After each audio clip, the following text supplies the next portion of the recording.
Buenos días, gracias por estar con nosotros de nuevo en la realización de este curso sobre el profeta Isaías. Son bienvenidos en nombre del Instituto Bíblico Internacional de Texas.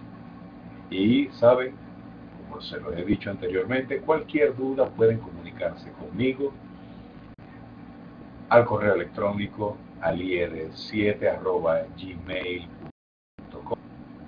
Allí estaré respondiendo a sus trabajos, exámenes, si son participantes del curso, y cualquier otra pregunta que puedan tener en relación con el Instituto Bíblico.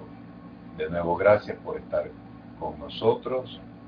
Queremos brindarle esta oportunidad a todas las personas para conocer sobre los libros de la Biblia, en este caso especialmente el profeta Isaías. Y antes de comenzar, quiero elevar una oración para que sea Dios el que nos dirija en todo esto. Padre, en el nombre de Jesús quiero darte gracias por la vida que nos has dado en Cristo y por todo lo que tú, de alguna forma u otra, nos haces llegar como parte de tu bendición aquí en la tierra. Señor, queremos servirte y servirte mejor.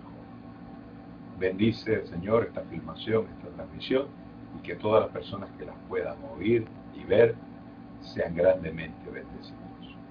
Gracias, oh Dios. Confiamos siempre en tu misericordia. Danos sabiduría para todo. En el nombre de Jesús. Amén y amén. Quisiera pues ir a la diapositiva que es relativa a la continuación de este curso. Estamos en la clase número 3, el video número 3 del curso del profeta Isaías, que corresponde con el capítulo 2 del mismo. Entonces vamos a empezar a proyectar la diapositiva, vamos a compartirla para que la podamos observar en pantalla.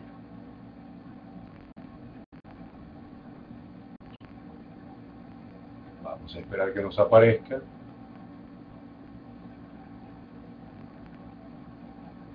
Allí la tenemos. Aparece el título del curso con el correo electrónico para que me puedan escribir allí. Vamos a ir adelantando porque ya hemos visto algunas de estas clases y para llegar a la clase 3 del video número 3. Ahí está. Y haciendo como un breve repaso de lo que fue el capítulo anterior, si más no recuerdan, el capítulo 1,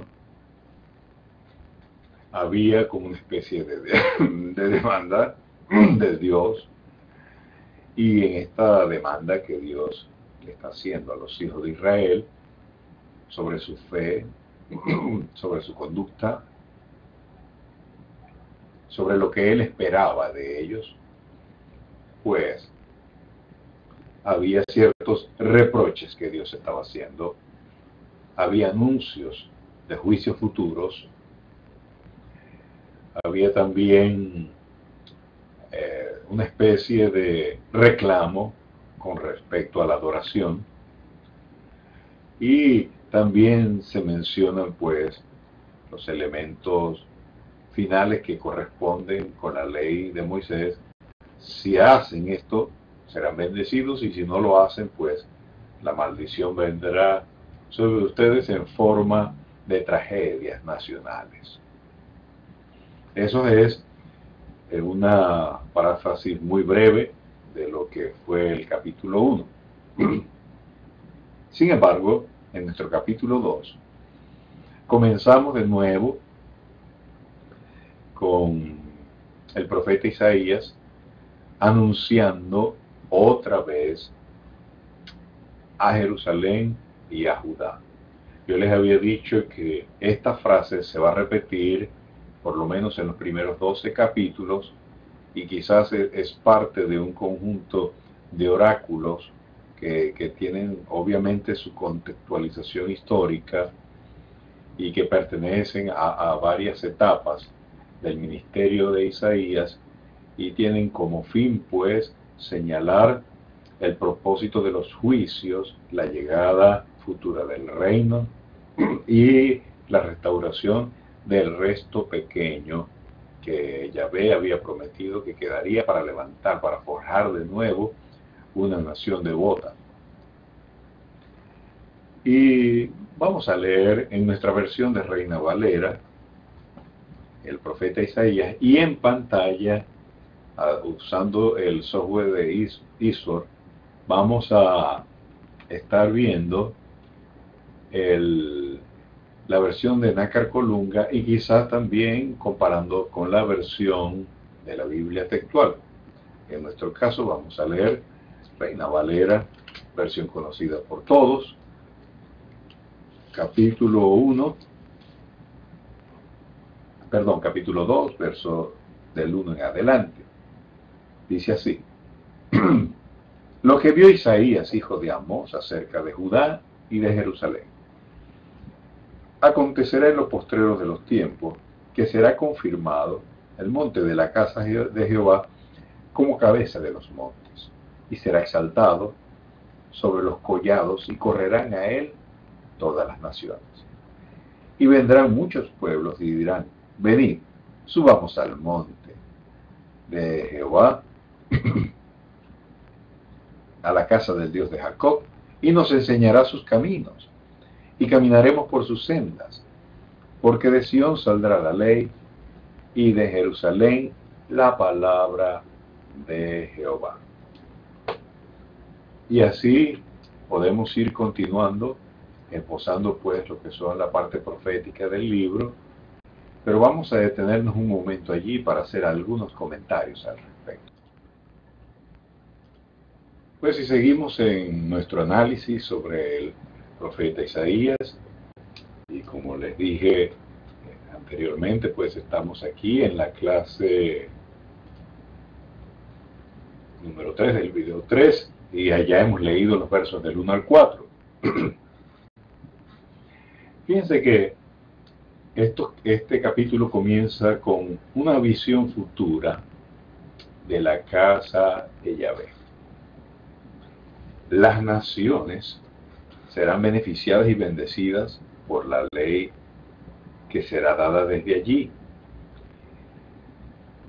La influencia de este mensaje de liberación va a producir en el hombre la pacificación, el fin de las guerras devastadoras, que es obviamente una esperanza para la nación que está siendo sometida en ese momento a posibilidades de invasión, y quizás, dependiendo de la ubicación del oráculo, hay algunos detalles de los oráculos que no se pueden precisar históricamente, así que podríamos estar en tiempos de Usías o de Jotán, cuando había las posibilidades de las invasiones de los filisteos, de los cananitas, incursiones de algunos de ellos, incursiones quizás de los edomitas, y incursiones de Siria. Las incursiones de Siria y de Israel, del reino del norte, ocurren más en tiempos del rey Acaz. Y el pueblo ya estaba como notificado de que esas eran posibilidades que podían darse, las invasiones. Así que ellos podían conocer perfectamente de qué podía estar hablando Isaías y el mensaje de esperanza que trae ahora, lo que sería el fin de las guerras. También es una forma de ver el cumplimiento profético local a través de una escena escatológica. Esto es común en los profetas. Se presenta un juicio sobre una nación, o sobre una ciudad, o sobre un imperio lejano, a través de un suceso local, con imágenes que están relacionadas con el final de los tiempos, con el juicio final. Es propio de manejar esto así.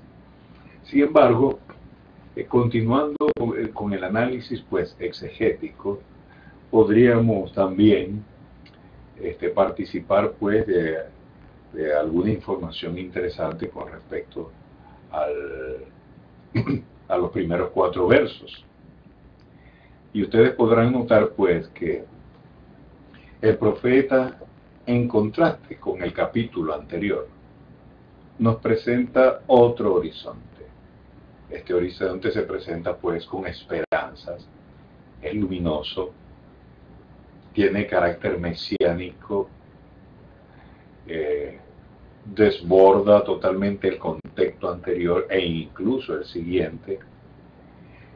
Y como lo vamos a ver a lo largo del estudio, de repente hay un anuncio de alguna tragedia o juicio, y de repente hay algún anuncio de promesas, de glorificación, y esto se hace pues para mantener la esperanza del pueblo en medio de sus tragedias, a causa de sus pecados, obviamente. Entonces, hay como una especie de fluctuación de anuncios, se anuncian juicios, se anuncian promesas, se anuncia restauración, y de nuevo se anuncia juicio. Aparece repentinamente en el oráculo la ciudad de Jerusalén como centro de la soberanía de Yahvé, ocupando un puesto preeminente entre todas las naciones, como si fuera físicamente elevada por encima de cualquier monte. Este recurso literario es una idealización. Es una idealización de los tiempos mesiánicos para hacer resaltar mejor esa ascendencia religiosa y moral que sobre los otros pueblos ha de tener la nueva teocracia, siendo Sión el inicio, la capital religiosa y espiritual de todas las naciones. Esta preeminencia sobre las gentes hará despertar la conciencia de los pueblos para acercarse a ella y comprobar con sus propios ojos lo que la constituye como la primera ciudad del universo, y de forma que todos puedan constatar que allí efectivamente tiene su asiento la justicia y la equidad. Por eso se la escoge como árbitro de todas las diferencias entre los pueblos.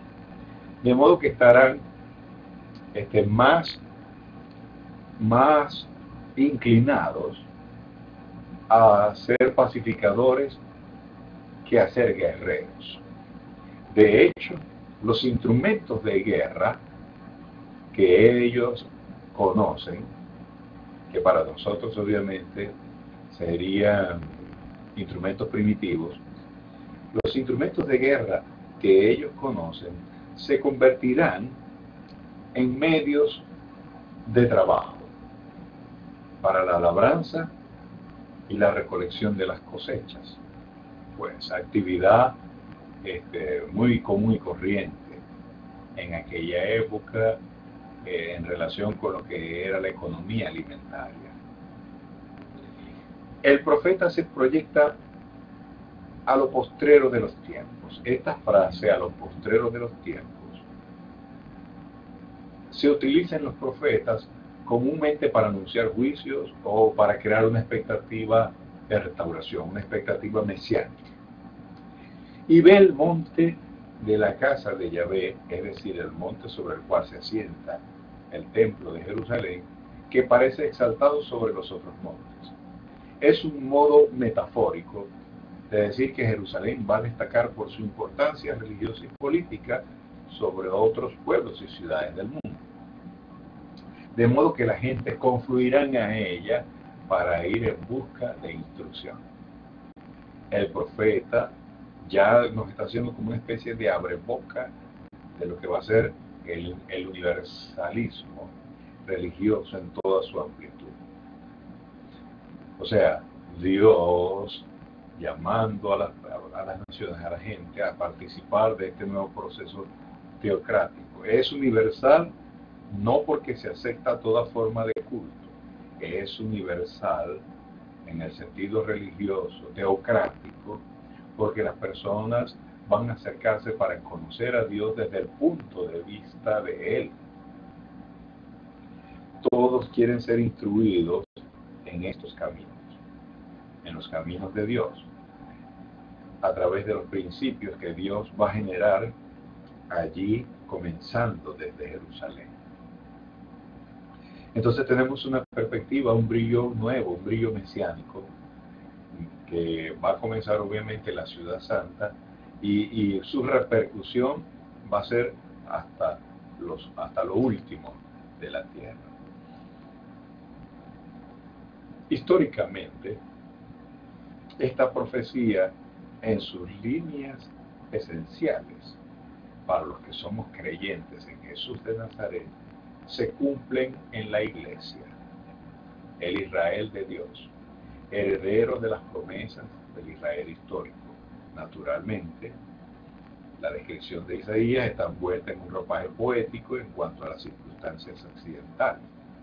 Esa paz total es un desborde de imaginación oriental, y eso lo hará posteriormente también en otros capítulos más adelante, cuando nos presente al león comiendo paja como manso buey y al niño metiendo la mano en la madriguera de la víbora, y son imágenes que expresan una paz total, una supremacia de los corazones en todos los tiempos y de todos los pueblos. Y vamos a darle continuidad, siguiendo la lectura en Reina Valera, para que podamos apreciar pues lo que sigue posteriormente del oráculo. Y dice nuestra versión de Reina Valera, desde el verso 5 en adelante: venid, oh casa de Jacob, venid y caminaremos a la luz de Jehová. Ciertamente tú has dejado tu pueblo, la casa de Jacob, porque está llena de costumbres traídas del oriente y de agoreros como los filisteos, y pactan con los hijos extranjeros. Además, su tierra está llena de ídolos, y se han arrodillado ante la obra de sus manos y ante los que fabricaron sus dedos. Ok, seguimos entonces. Fíjense, estimados, que tenemos de entrada entonces un cambio en el oráculo. El anterior nos anunciaba unos tiempos de gloria, unos tiempos de exaltación. Dios pues regresa ahora al anuncio de sus reproches, de la infidelidad del pueblo y de los juicios que vienen. Esta vez nos vamos a concentrar en los versos del 6 al 8, que trata sobre el pecado de Judá. Lo voy a leer ahora en la versión de Nácar Colunga. Dice: ciertamente has rechazado a tu pueblo, a la casa de Jacob, por estar llena de adivinos y hechiceros como los filisteos, y haber pactado con los extranjeros. Su tierra está llena de plata y de oro, sus tesoros no tienen fin. Sus carros de caballos y carros son sin número. Está su tierra llena de ídolos, se posternan ante la obra de sus manos, o se postran ante la obra de sus manos, ante lo que sus dedos fabricaron. Entonces otra vez vemos que el profeta proclama la apostasía general en su pueblo. Quiero recordarles pues que esta apostasía comenzó en la clase noble, en la clase que gobernaba. Con amargura constata cómo los israelitas en sus problemas van a buscar solución a adivinos y a hechiceros, en contra de lo que está prescrito en la ley, poniéndose en el mismo plano que los filisteos incircuncisos, cuando en realidad solo Yahvé podría ayudarles. Sin embargo, prescindiendo de él, han buscado alianza con los extranjeros, y lo que más ha engreído de la actitud de ellos es que, creyéndose con aires de suficiencia para abordar los problemas, sin contar con la tradicional ayuda que Dios ha provisto, Él es su protector. ¿Y a qué se debe todo esto? Es que la nación se halla pletórica de riquezas. Abunda en riquezas. Dice el texto, su tierra está llena de plata y oro.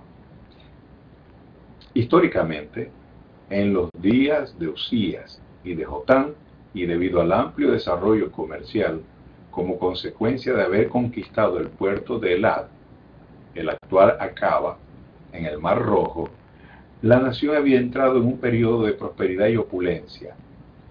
Y por otra parte, las victorias de Usías sobre árabes, filisteos y demás pueblos circunvecinos había logrado que se reconociera su soberanía, ofreciéndole sus respectivos tributos. También la salida al Mediterráneo, que era dominado en parte por los filisteos, estaba a disposición de Usías. Y obviamente estaban experimentando una prosperidad económica tal cual como los días de Salomón. Y precisamente como Salomón, solo se preocuparon en hacerse fuertes militarmente, como las naciones extranjeras. Se hicieron de caballos y de carros, con lo que en realidad lo que hacían era desmoralizar al pueblo, haciéndole perder la confianza en Yahvé, que era el único que los salvaba de las situaciones críticas, porque ellos habían puesto su confianza en esos medios humanos. Los profetas siempre se habían opuesto a esta acumulación de medios materiales, porque veían en ellos el peligro de la deserción religiosa. Bien ya lo había dicho Salomón en uno de sus proverbios: Señor, no me des demasiada riqueza para no olvidarme de ti. En la medida en que el pueblo iba ocupándose en estas cosas, invirtiendo tiempo en prosperar y en tener relaciones comerciales con sus vecinos, surgieron también, por ende, las relaciones de carácter teológico, o sea, las relaciones religiosas, teniendo tolerancia con sus aliados comerciales, que habían colocado incluso centros de comercio en Tierra Santa, a pesar de que los hijos de Israel pues estaban llamados a ser opuestos a estas cosas en el espíritu de la ley. Pues los cultos de naturaleza sensual, los cultos de naturaleza afrodisíaca, fueron llamando la atención de los hombres israelitas, obviamente porque en la mayoría de los cultos de fecundidad o los cultos donde se avalaba un poco lo que era la prostitución sagrada en las religiones paganas, pues había muchas danzas de carácter sensual, cosa que eso no existía dentro de la cultura israelita, y esto atraía poderosamente a los hombres de aquella época. Y claro, en la conciencia del israelita, Dios se presentaba como muy severo, como muy serio. Y de repente esto chocaba un poco con lo que era para ellos el momento próspero de la nación, y cuando tenían que conservar a sus aliados comerciales con sus respectivas religiones. Esto pues hizo que la tierra que Dios les había dado comenzara a ser llenada de ídolos. Por eso dice el texto que la tierra está llena de ídolos. Fíjense, si seguimos nuestra lectura bíblica y vamos pues analizando también el contenido de nuestras diapositivas, vamos a encontrar que podríamos resumir que Yahvé humillará la soberbia de la nación, cuyo orgullo se arraiga en las riquezas alcanzadas durante los reinados de Usías y de Jotán. Ya lo analizamos. El contacto constante con las naciones aliadas comercialmente se prestó para facilitar la introducción de cultos y costumbres extrañas. Lo hemos destacado. La gran riqueza de esos días empujó a los gobernantes a hacerse ejércitos, naves fuertes, murallas, etc. En fin, todo aquello que podría significar la confianza en logros humanos y no en la fe en Yahvé. Pero sigamos más adelante para ver lo que nos expone el texto bíblico. Y vamos a hacer la lectura ahora que corresponde con los versos 9 al 22. Y lo vamos a leer en nuestra versión de Reina Valera y también podemos leerlo en nuestra versión de Nácar Colunga. Estamos en Isaías 2, ahora vamos a leer los versos del 9 al 22. Y se ha inclinado el hombre, y el varón le ha humillado. Por tanto, no los perdones. Métete en la peña, escóndete en el polvo de la presencia temible de Yahvé y del resplandor de su majestad. La altivez de los ojos del hombre será abatida, y la soberbia de los hombres humillada, y Jehová solo será exaltado en aquel día. Porque día de Jehová de los ejércitos vendrá sobre todo soberbio y altivo, y sobre todo enaltecido, y será abatido. Sobre todos los cedros del Líbano, altos y erguidos, y sobre todas las encinas de Basán, sobre todos los montes altos, y sobre todos los collados elevados, sobre toda torre alta, sobre todo muro fuerte, sobre todas las naves de Tarsis, y sobre todas las pinturas preciadas. La altivez del hombre será abatida, y la soberbia de los hombres será humillada, y solo Jehová será exaltado en aquel día. Y quitaré totalmente los ídolos. Y se meterán en las cavernas de las peñas y en las aberturas de la tierra. Aquel día arrojará el hombre a los topos y a los murciélagos, sus ídolos de plata y sus ídolos de oro que le hicieron para que le adorase. Y se meterán en las hendiduras de las rocas y en las cavernas de las peñas por la presencia formidable de Jehová y por el resplandor de su majestad cuando se levante para castigar la tierra. Dejaos del hombre, cuyo aliento está en su nariz, porque ¿de qué es él estimado? Fíjense cómo Dios pues comienza aquí a hablar un poco de lo que va a ser el juicio. Y aunque no señala exactamente de qué manera lo hará, pues basado en el espíritu de la ley, el profeta se inspira y Dios lo inspira para hablarle acerca de lo que ha de venir. Leyendo un poco de lo que ha sido nuestra lectura de Reina Valera y comparándola un poco con lo que es la lectura de Nácar Colunga que les voy a ofrecer, fíjense, los versos 19 al 22. Meteos en los escondrijos de las rocas, escondeos en el polvo ante la presencia aterradora de Yahvé, ante el fulgor de su majestad, cuando venga a castigar la tierra. Aquel día arrojará el hombre entre topos y murciélagos sus ídolos de plata y sus ídolos de oro. ¿Qué hizo para adorarlos? Para meterse en las hendiduras de las rocas y en las anfractuosidades de las peñas, ante la presencia aterradora de Yahvé y el fulgor de su majestad. Cuando surja para castigar la tierra, retiraos del hombre cuya vida es un soplo, ¿qué estima podéis hacerle?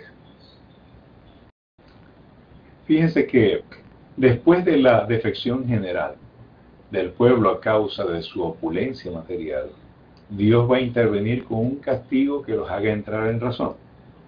Y el profeta presenta en tonos patéticos la manifestación de la cólera divina, la cual es ya tan inminente que le surge a que busque un refugio improvisado. La altivez va a ser probada y humillada, y es comparada con los cedros del Líbano por su altura. y las encinas de Basán por su robustez. Basán es la región de Galaad al nordeste del Jordán, que pasaba por ser la región más frondosa. Sus encinas aparecen constantemente en paragón con los cedros del Líbano para destacar la altivez y la robustez. También serán abatidas las llamadas naves de Tarsis, las de mayor tonelaje de la época, porque hacían sus recorridos hasta el extremo occidental, quizás España, porque a veces la alusión a Tarsis hace referencia a las costas de España, donde generalmente se coloca relacionándolos con la Tartesos griega, en la desembocadura de Huelva, a donde iban a recoger los minerales de estaño, plata y cobre, muy celebrados en la literatura clásica. Más tarde, las expresiones naves de Tarsis llegó a designar los barcos de gran tonelaje en general, aunque hicieran sus rutas hacia el oriente, como las de Salomón, que iban hacia el mar Índico a recoger marfil y perlas. Equivalía, pues, a nuestra denominación de transatlánticos o buques de gran tonelaje, aunque sus viajes se desarrollen por otros océanos. El profeta enumera todo lo que era símbolo de grandeza: cedros del Líbano, encimas de Basán, naves de Tarsis, montes elevados, fuertes amurallados, para hacer ver que todo desaparecerá como un soplo ante la manifestación de la cólera de Dios en el día de Yahvé. Aquel día, o día en el cual Él ejecutará sus juicios. Esta expresión aparece ya en el profeta Amós, y él le da ese sentido de manifestación general de castigo, en contra, pues, de lo que muchos podrían esperar el día de Yahvé como una manifestación gloriosa de Dios consumando su triunfo final sobre los enemigos. Yo sé que estas dos connotaciones están allí y sirven para el drama profético, pero tenemos que entender que cuando se habla de juicio y se habla del día de Yahvé es para hacer alusión a un castigo, y este castigo podría tener una connotación local, aunque fuere vista con sucesos del juicio final.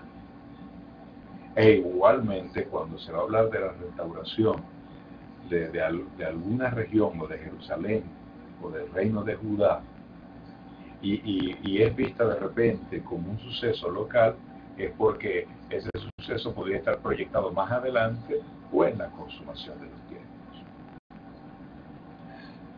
Entonces vemos que Dios está exhortando al pueblo a través de este oráculo a no poner su confianza en los hombres, aunque estén prosperados, aunque hayan traído una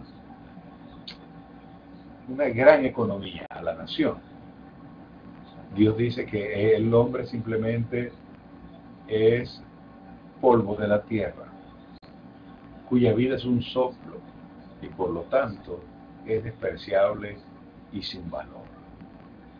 La confianza nuestra en torno a todo lo que es nuestro Dios no puede estar basada en todo lo que poseemos.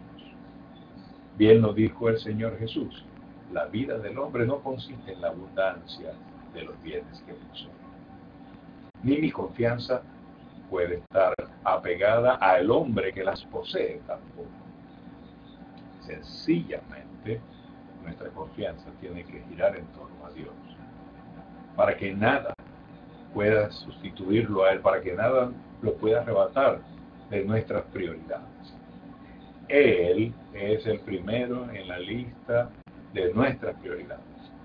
Él debe ocupar el primer lugar. No puede ser desalojado.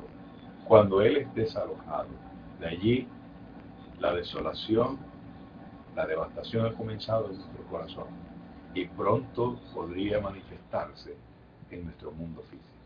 Así que tenemos que tener cuidado. El profeta nos invita a confiar plenamente en Dios, no en las riquezas, no en el hombre, no en los ídolos, sino en el único Dios verdadero. Que el Señor les continúe bendiciendo. Gracias por participar con nosotros. Cualquier duda, ya saben, puede escribirme a mi correo electrónico alied7@gmail.com.